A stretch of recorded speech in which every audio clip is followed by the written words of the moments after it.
So it's actually quite likely that when the mythical sources we have speak about the people in a particular time, that they are really some other animated-looking or living objects that seem to be alive in the sky, actually. They're moving up and down along the world axis. And often they're fully interchangeable with the animals. In North American mythology, for instance, in one sentence you'll hear that the people went up and down the rope of heaven, and the next sentence they'll say the animals this and the birds that. Fully interchangeable. So we should be very careful that we look through the spectacles of ancient society, through the lenses of the ancient way of thinking, which wasn't even necessarily the same in every society, of course. Yeah. So you do need something like a proper methodology, a proper approach to the study of ancient myth. It's dangerous just to look at the surface level and just take things literally. I think that would lead you astray. Yeah, I hear what you're saying. So, I mean, in some sense, also, what I kind of pick up on here when you're mentioning these things is that these are all also kind of archetypal images, meaning that either if we talk about gods or different animals or different,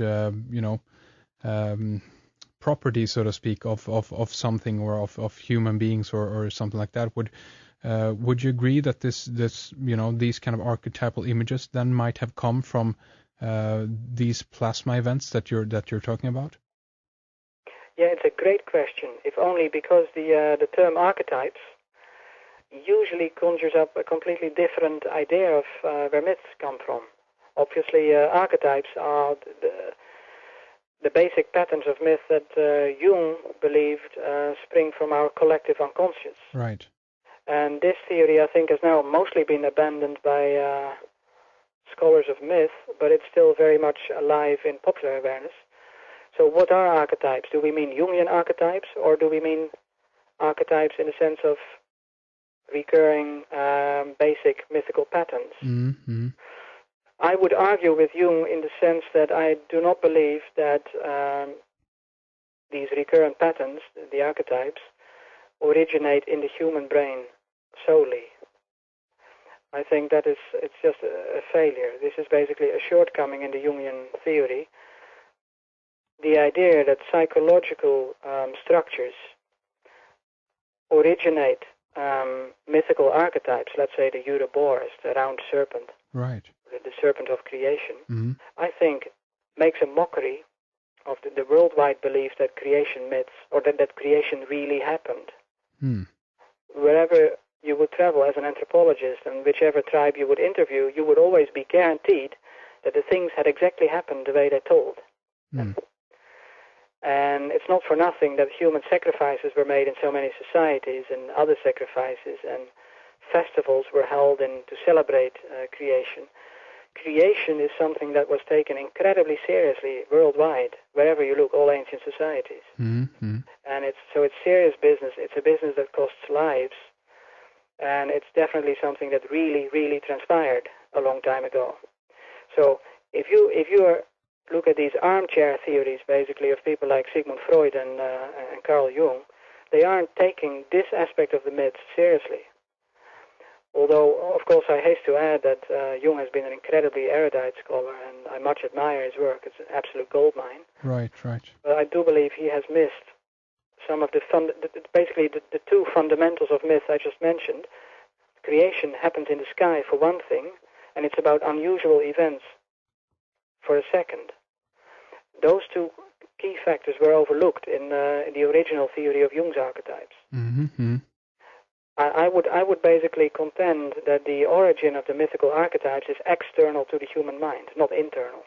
But when they are an external image, or because of an event, or that the event itself actually is very traumatic, then that could kind of initiate or begin to spark something at first the individual minds, but later on that might be actually a kind of a collective memory. I don't know if you have any ideas about that at all. Yeah, that's again a difficult question, because the key, of course, is whether the collective unconscious is something real or not. Right. As far as I know, the existence of the collective unconscious has never been confirmed. So that's a major hypothesis in itself. It's a question mark.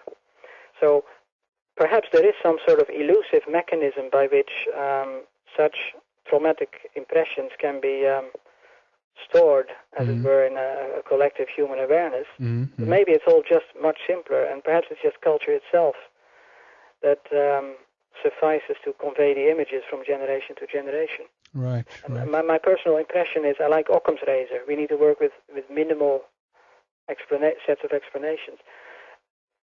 For all the data I've seen personally, it's enough to just assume that society itself, culture itself, carries the symbols forward. Mm-hmm. I've actually looked at some of Jung's books that he wrote about the subject of the archetypes. And the people who had those spontaneous dreams in which the archetypes occurred, I wouldn't say those people were completely unimpressed or did have spontaneous experiences. It turns out that many of those patients had been deeply interested in esoteric traditions, had read a lot of myth. So, to me, the most economic solution would be that they had known and read enough about myth and then began to dream about it. Right. I mean, we do need to be serious about these matters, and we do need to look for the most economic explanations. And to me, the collective unconscious just sounds a bit too mysterious. Something like this may well exist, but the evidence is still forthcoming as far as I'm concerned. Right. This is something in the progress. I guess I take the approach that just because we haven't been able to prove it doesn't mean that we have to exclude it, so to speak. Absolutely. Yeah. But extraordinary theories require extraordinary evidence. Well, exactly. That's right. And exactly. it may sound funny, since the theories we are talking about are quite extraordinary in themselves. Well, exactly. I mean, there was one. But I'd like to point out that we do have the extraordinary evidence, and it takes a decade to, or much longer, to produce that and process that. But the evidence is definitely in. Well, exactly, and I mean, to some regard, if I mean, I guess that some scientists have used the Occam's razor idea, and actually because of that, and because of their own mindset, they have excluded a theory that you're now presenting, basically. I wouldn't blame any earlier generations of thinkers for not having considered electromagnetism, for one simple reason. Much of what we now know about the auroras and about the environment of the Earth wasn't known about 20 or 30 years ago. Exactly, yeah. So it's only since these insights in plasma science are so recent, it's only natural that the first people to think of human consequences of these events have also appeared quite recently. In 1960, no one could have said there have been super auroras, and well, they could have, but they wouldn't have much ground to stand on. And what we know now of the behavior of auroras and the way we can currently model what would happen if auroras intensify, simply unavailable before 1990 or 1980.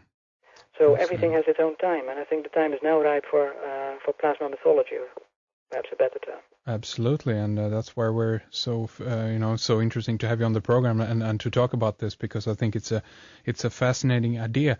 And Rens, I think that this is a great place to actually take a little break right here, and then we're going to continue our discussion in our member section and dive further into some of the topics that we haven't kind of dived into yet. I want to talk a little bit more about the idea of the Ouroboros, the dragon, where the mythology of the reptile or the dragon comes from. Right. Also a little bit about Velikovsky, perhaps, if you have any ideas and theories about him and so forth. So there's much more here to dive into. But before we finish off here this segment, you have two books out there: The Mythology of the World Axis, exploring the role of plasma in world mythology, and also the other one is The World Axis as an Atmospheric Phenomena. People that are interested in getting a copy of your book, are they available on your website? Yeah, the books can be ordered through my website or also directly at the website of the printer. Excellent. The printer is www.lulu.com. Right. It's lulu.com. And if you just enter my name in the search bar, then you'll see the two books, and you can order them from there directly. Excellent. And again, I want to mention the website before we finish off. Mythopedia.info. That's the main website you need to take a look at. Maybe the easiest way to do it, yeah. Right, exactly. Okay, so let's take a short break right here, and we'll continue and talk more on the other side of the break. So thank you for coming on, Rens. Thank you so much for having me. It was great.